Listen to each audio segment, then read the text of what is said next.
السلام عليكم ورحمة الله وبركاته. ازيكم حبايبي؟ يا رب دايما تكونوا بخير. ايه الجمال والحلاوة دي؟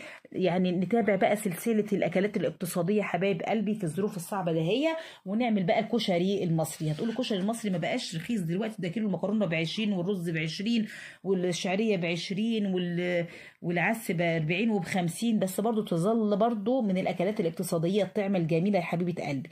زي ما انتم شايفين طبقة مكرونة عقل وسباكيتي، وفوقيها طبقة رز وعدس بجبه وشعريه، وفيها الصلصه الجميله الحلوه، وهنعمل الدقه جنبها طبعا، والبصل المحمر الحلو ده من غير ملح ولا دقيق ولا اي حاجه. لو عايزين تشوفوا الجمال والحلاوه دي حبايب قلبي وتكاته وحركاته، هحط لكم في صندوق الوصف اسفل الفيديو الفيديوهات بتاعته اللي انا عامله كذا فيديو. كشري المصري جميل، وعاملاه كشري الحله الواحده، وعاملاه في كذا حله يعني، وبطريقه كذا طريقه. فانا بحبكم في الله، ما تنسوش الاشتراك واللايك. اعزكم